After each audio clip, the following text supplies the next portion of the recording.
Contrer ou accompagner? Bonjour mes chers amis, j'espère que vous allez merveilleusement bien. Alors, aujourd'hui encore, un super grand soleil. Vous allez vous dire, waouh, Siegfried ne tourne ses vidéos que lorsqu'il fait beau. Et c'est pas faux, ou presque. Alors, contrer ou accompagner?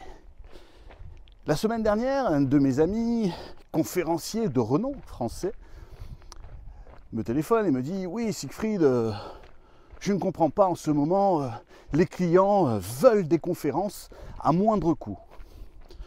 Mais qu'est-ce qui te fait dire ça?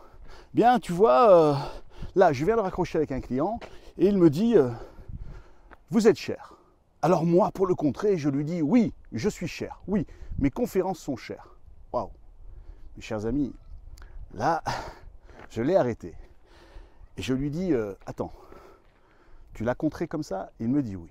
Je lui dis, que te disent tes clients après une conférence? Alors il me dit, waouh, mes clients sont contents, ils viennent me voir, je reçois même des petits mots, et même certains me recommandent une conférence. Et je lui dis, est-ce qu'ils te disent que ces collaborateurs ont été motivés? Oui, oui, d'ailleurs les collaborateurs m'écrivent aussi, et me disent, waouh, votre conférence m'a inspiré. Certains même ont changé de vie après une de mes conférences. Et je le regarde et je lui dis, et tu oses me dire que tes conférences sont chères? Non, tes conférences ont de la valeur, elles ne sont pas chères. Et c'est cela que souhaite entendre ton client lorsqu'il te dit « Oui, mais vous êtes cher ». Là, plutôt que de le contrer, essaye de le comprendre, essaye de l'accompagner. C'est-à-dire lui répondre en lui disant « C'est vrai que mes conférences ont de la valeur ». Ou bien, encore mieux, « C'est vrai que mes conférences apportent de la valeur ». Ou bien, encore mieux, c'est vrai que mes conférences offrent de la valeur. Et mes chers amis, vous pouvez continuer comme ça et crafter, c'est-à-dire peaufiner la réponse en disant pour qui elle apporte de la valeur, en quoi elle apporte de la valeur. Et ça, c'est fait pour rassurer le client. Parce que le client, lorsqu'il dit que waouh, c'est cher, ce qu'il pense, c'est qu'il a un budget et que le produit, le service, la conférence qu'il veut acheter est chère par rapport au budget qu'il a, c'est-à-dire qu'elle est au-dessus de son budget. Mais si on augmente la valeur de notre offre, de notre produit, de notre service, de notre conférence, alors là, on n'est pas cher. Là, nous apportons de la valeur et nous sommes au prix que nous sommes. D'ailleurs, j'ai vu la même problématique chez un de mes clients cette semaine. Donc, j'accompagne une équipe commerciale et une des commerciales me dit oui, mon client m'a dit waouh, votre proposition est chère. Et exactement, elle a exactement repris le même mot. Elle a dit alors pour le contrer, et là je ne l'ai pas laissé finir. Et je lui ai dit, parce que là il s'agit d'état d'esprit, on n'est pas contre le client, on accompagne le client.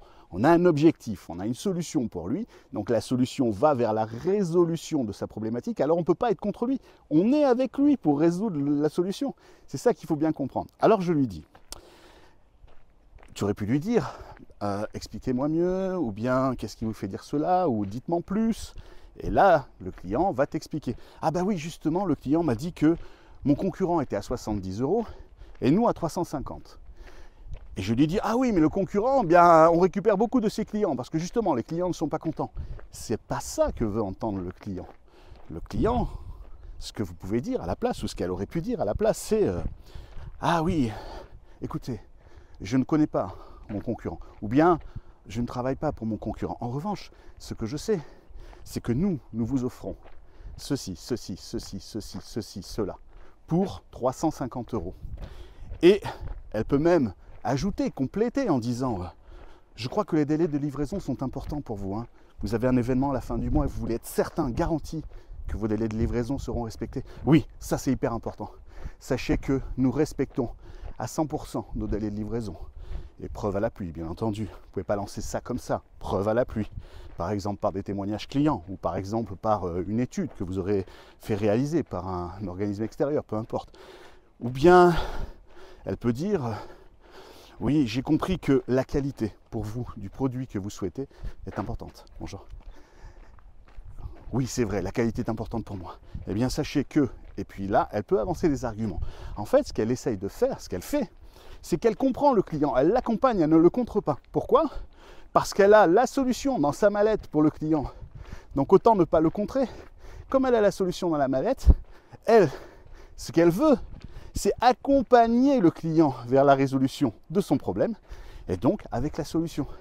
Donc, mes chers amis, et c'est pareil dans la vie personnelle, dans la vie sociale, mes chers amis, plutôt que de contrer les objections, accompagner ceux qui émettent des objections, accompagner pour mieux les comprendre, et s'il y a la possibilité de faire affaire ensemble, ou bien de faire un bout de chemin ensemble, c'est tout bénéfice pour vous deux.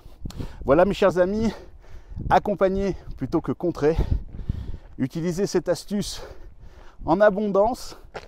Je suis très heureux de vous revoir dans une prochaine vidéo et en attendant, profitez du temps qui passe.